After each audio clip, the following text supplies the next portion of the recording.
Welcome back now. New this morning, Transportation Secretary Duffy announcing California's Department of Motor Vehicles has admitted to illegally issuing upwards of 17,000 trucker licenses to what DOT officials call dangerous foreign drivers. Duffy wrote this: after weeks of claiming they did nothing wrong, Gavin Newsom and California have been caught red-handed. Now that we've exposed their lies, 17,000 illegally issued trucking licenses are now being revoked. They'll be null and void after 60 days. The Transportation Department is threatening to pull $160 million in federal money from California if all the CDLs are not revoked. Joining me now is DHS Public Assistant Secretary Tricia McLaughlin. Tricia, good to see you. Thanks so much for being here. Give us the reason this is so troubling, these licenses. Maria, this is a huge public safety issue in this country, and this is just the tip of the iceberg. What's happening here is California and other sanctuary states are issuing these big rig driver's license, these commercial driver's license for 18-wheelers to those who are in our country illegally. Oftentimes they can't understand law enforcement, they can't speak the English language, they can't properly follow road signs. We just saw in the last few weeks multiple Americans being killed by drivers who are driving recklessly using CDLs. This is a huge problem. Secretary Duffy has been a wonderful partner in this, incredibly proactive, and Secretary Noem has also been directing state and local law enforcement partners, including our ICE and CBP officials, to be going out to weigh stations, to truck stops, and making operations to make sure that this is a priority so the American families are safe who are driving on our roads. Why would they issue the licenses in the first place, Tricia? Well, in the state of California, it is actually illegal for the California Driver Association to ask these individuals if they're in the country illegally. So it's incredibly reckless policy. It's not just dumb, it's obviously deadly. And we've seen that time and time again. And innocent Americans are really getting wrapped up in this. Well, they're trying to fight President Trump at every turn. I mean, a federal judge is considering releasing hundreds of illegal migrants arrested by federal agents in Chicago.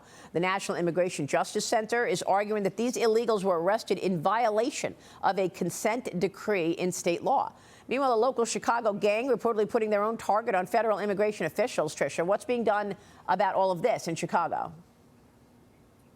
Well, we will fight this at every turn. The fact of the matter is they are putting the Chicago public, the American public, at risk with these insane, asinine overturning and trying to turn back these migrants back onto our streets, many of which are dangerous criminals. But the fact of the matter is we've arrested in Operation Midway Blitz over 3,000 illegal aliens, many are whom are child pedophiles, MS-13 gang members, known or suspected terrorists, murders, truly the worst of the worst, Maria. And so this federal judge is trying to overturn that good work, undermine the will of the American people, and put the American people at risk. We will fight that at every turn. But the president just yesterday, he truth socialed some of the remarkable statistics that Secretary Noem and our law enforcement officers have been able to achieve out of Chicago in just the short time we've been on the ground there.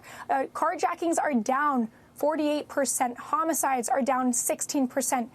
In Chicago, robberies are down 35%. These are remarkable statistics, and that's not because of J.B. Pritzker, and it's not because of Mayor Brandon Johnson. It's actually the opposite. They've been obstructing our law enforcement, they've been undermining them, and they've been vilifying them. And regardless, our law enforcement wakes up each and every single day to make the American people safer and enforce the rule of law. Well, you've got a Mexican illegal now in custody for firing shots at Border Patrol agents in Chicago's Little Village neighborhood. DHS reporting that the suspect was convicted of aggravated unlawful use of a weapon and use of the vehicle. And Kristi Noem, the secretary, is taking aim at Illinois Governor J.D. Pritzker. She wrote on X, "This is a battle between law and order, good and evil, and we will prevail." Since the start of Chicago's Operation Midway, crime has plummeted. Carjacks are down 48%, robberies, shootings, homicide, all down as well. And a Border Patrol commander in Chicago reportedly is planning to leave the city this week. Tricia, tell us more.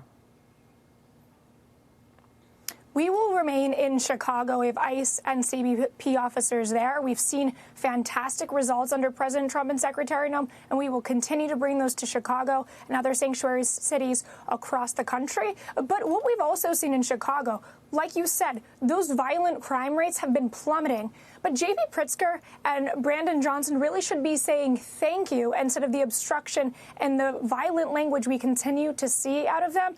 But it's not just that. Think about what our law enforcement is also facing. Just on Saturday, you mentioned there was a shooting involving an illegal alien from Mexico. We also saw violent mobs who were throwing bricks at our law enforcement, throwing paint cans at their vehicles. They were assaulting law enforcement, and still our law enforcement stopped. They didn't slow down. They continue to arrest those violent criminal illegal aliens because they know the mandate of the American people and the people in Chicago. They want them there. They want their cities safe, and they want their freedom back.